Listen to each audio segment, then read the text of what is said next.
Hello, Year 8. We're going to look at making our puzzle prototype in as technical a fashion as we can, and we're going to learn some developments and cutting out. We're going to make it out of cardboard. Hopefully we'll also make it out of some real timber as well, but we'll make a decent model this way at home if we want to. So the first thing we need to really think about is that when we are making things, we need to be really accurate. So we need to be really accurate with marking and measuring out, and I've got some videos that I'll show you about that in a minute. Cutting and shaping, we need to be really careful. And then with gluing it all together, we need to be patient. We need to use tape. We need to use pegs and things to glue it together. And then at the end, I probably won't show you how to paint it. I'll leave that up to you, but you can use some acrylic paint and you can put your puzzle in, etc., and you can make a nice paper or thin card model of your puzzle. So these are the things that we need. We need a cereal box or shoe box or a manila folder if your parents have those in the filing cabinet, etc. We just need some thin card, okay? Then we need pencil, eraser, scissors. I'd prefer you to get some PVA. That would be the best thing. This is available in most Park and Shop and Welcome, etc. So you should be able to find that easy enough. We're going to make quite a few pieces, so this is going to take a little bit of time. It's a little bit complex. There's a bit of marking out to do. We're going to maybe put a bracing piece underneath, and then at the end you'll make your puzzle piece and put it into the top yourself. I'll just show you the basic how to cut that out, and then you can design it and put that in yourself. So here's some of the tools we need. Really important, you get yourself a cutting mat or another piece of cardboard. Please don't score or mark out and drop glue all over the floor or all over your parents' dining room table. We're going to end up marking out some pieces, and as I said, this is why it's very important to be accurate. We're going to make these side pieces and we're going to glue them together in mitered bits like this, and then alright, so I'll go ahead now and I'll put some videos in, and so you can see the instructions. Now, marking out and cutting is really important that you mark out correctly. And in this case, I've got a piece of cardboard cut out, and I'm going to think about, all right, is this edge straight enough that I've got? So if I put my ruler against that edge there, and I think probably in this case, it's okay. The line that I've cut with my scissors is straight enough. So I can use that as my starting point, and I can think about then measuring, okay? And I've got a bit of a dirty ruler here, which makes life a little bit difficult, all right? You need correct equipment. And in this case, I'm going to now mark 10 millimeter. I'm going to use a little bit of a trick here. I'm going to come across 10. I'm just going to put a line there like that. And I know I need 2, so actually I'm going to be long enough there. I need to put 2 lines. You'll see I've put 2 little thin lines down, and then I come back and I carefully align my ruler with that, and I draw a line along there. Now, it's extremely important that when you're marking out that you're accurate. You can see here I put down some dots, and look, this line here, I've missed this dot. Okay, if you're measuring 10 mil, 10 mil, 10 mil, 10 mil, and then when you put your ruler down, you don't really take care with where things are, then you are going to be inaccurate, and it's no good if you're going to be 9.5 or 10.5. You need these lines to all look parallel. If you're trying to make something that's accurate, you need to be really careful. Now, another trick that I'd like to show you is that when we come to drawing a line at 90 degrees at the end, we can often have trouble. People they just guess it and they just put a line in, and okay, it's just, that's not good enough. So I just want to show you a couple of tricks that you can use at home. If you get yourself any sort of envelope or any sort of square edge, okay, this thing is probably made so that it's got a 90-degree edge there, a corner, and it's probably going to be fairly accurate. So if you line that up carefully, you can probably put a couple of dots here that then can help you get a 90-degree corner. Or you could use a set square and other geometrical tools. The other word I was trying to think of was protractor. Okay, a protractor will always get you an angle in something. Or Lego. Lego would be fantastic for getting something square, because you know it's going to have a square 90-degree corner. Now we need 8 of these sides, okay, and they have the mitre edge on them, and so we need to mark them out. So I've got 2, 4, 6, and I've already made 2. And so the next thing we need to do, in order to be able to put them together nicely like this, what we need to do is we need to mark out here, Okay, so you can see I've drawn lines there, and I've come in 1 centimeter or 10 millimeter from the end. So in your marking out, we need, if we can just have a look at all of this now, we need 130 by 2, and then back in 10, then either side 10 or 1 cm, and right, so 130 and then in 10, 130 and then in 10, and then we're ready to mark out and cut them all out. I'll just show you that again in case I was a bit confusing. So overall here, this is 130 long, and then I've come in 10 millimeters either end to cut my miters. Now in this case, I've got a piece of cornflakes packet that's long enough for me to cut 2 out of. Now normally you wouldn't be able to do this. You wouldn't be able to measure 130, cut, and then measure another 130. But because it's in cardboard and we're using scissors, we can cut through here accurately enough. If we're using a saw and we're cutting wood, we cannot measure like that. We have to measure and cut, and then we have to measure again. Now the next thing I need to do is to cut out my shape. So I need to carefully cut in here up to the 2 mark, and then cut back down there on the 45, the mitre, and we know it makes 45 because it's 1 cm by 1 cm or 10 by 10. Okay, I've cut out 8 pieces as neatly as I can like this now, and I'm ready to score them. Scoring means we want to mark along those lines with the ruler, but we're going to use the back of the scissors in this case, and I'm going to put down another piece of here first, like a cutting mat, but we probably don't have a cutting mat at home. So I line up my ruler carefully there, and I use the back end of the scissors, and I try to mark along there, because that's going to make, see how there's a scoring mark along here now? And then that will help us to fold this, okay? Because we want to get a nice neat fold. And see how I've been able to fold along that line now, and I can get a nice square fold line.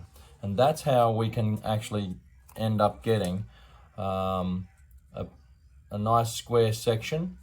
Okay, if you look up the end of it, it's quite square, and we glue it together, and then we're going to make 8 of those.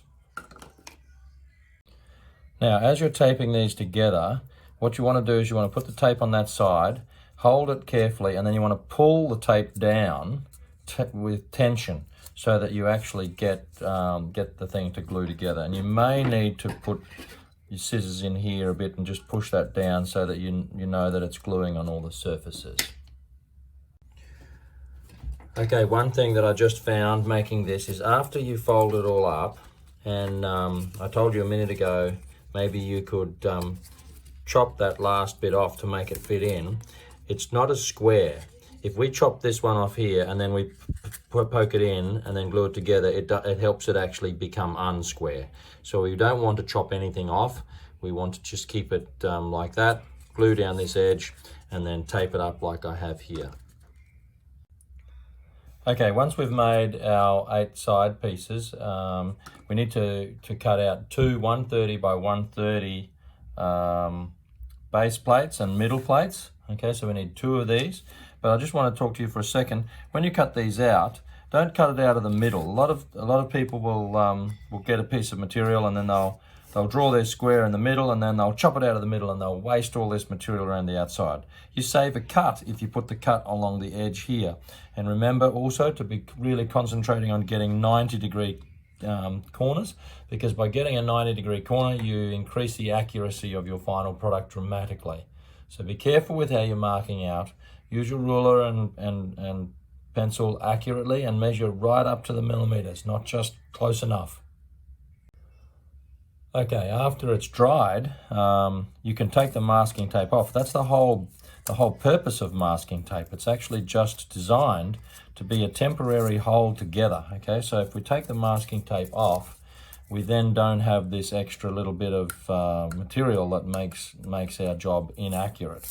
Okay, and the purpose of the masking tape was just to hold our job together while the glue was happening. Okay, so there may be a little bit of damage that occurs when you're taking the masking tape off. Just try to be careful with that to minimize that damage. All right, so now we're ready to start thinking about putting and gluing our side pieces onto our base plate.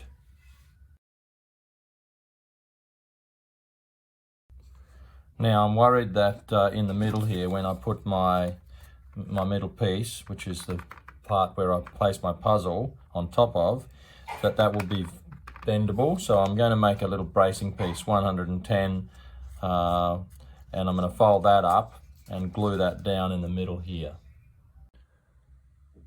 Now you can see here I've glued my base together, and I've got this piece down the middle here, so that as I put my second piece over, okay, this piece here, then it now will be quite strong.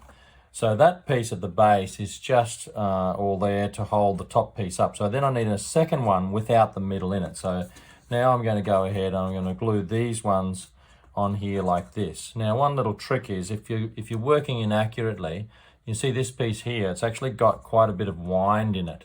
Okay, it hasn't been glued together well or accurately. So I'm going to have to hope that when I glue that together, I can squash it down with some books on top to keep it as square as possible.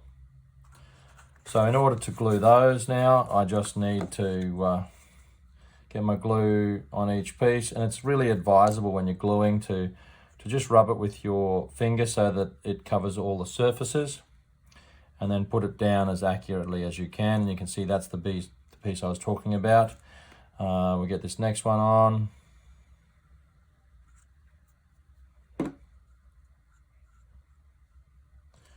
And then glue each piece down like that.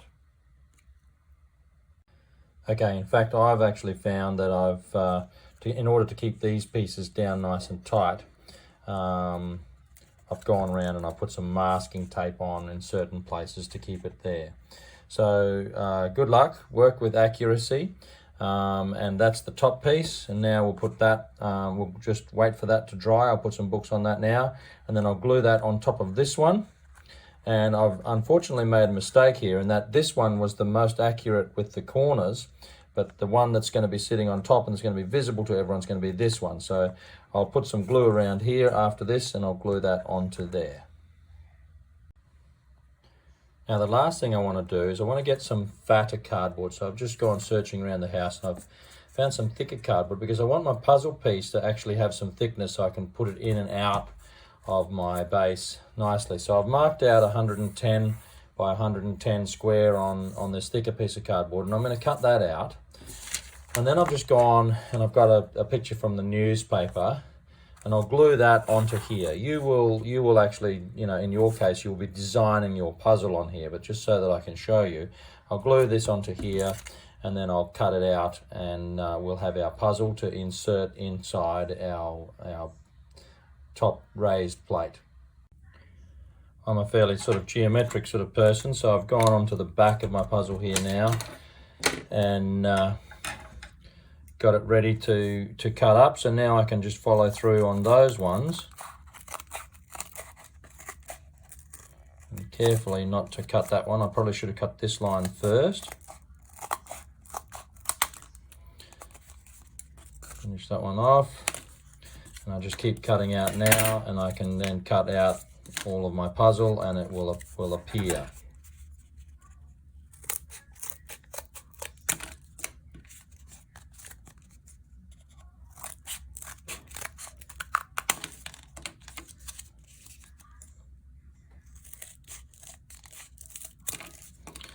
Okay, there's all my puzzle pieces, and I'm ready to put them together now with my other base plate, and I'll finish off this project. So there you have it, a fully functioning finished object. I'll let you paint the outside and the back and everything that could be painted up nicely, but you can see by having these pieces here that are a bit thicker, we can put them inside and we can pull them in and out of the puzzle, and we can make the puzzle well. Okay, I hope you enjoyed that. It's fairly complex, it's going to take you some time, so be patient with it, be accurate, and you'll make yourself a fully functioning working prototype of a puzzle, and I'm hoping that you can enjoy it as well. Okay, goodbye.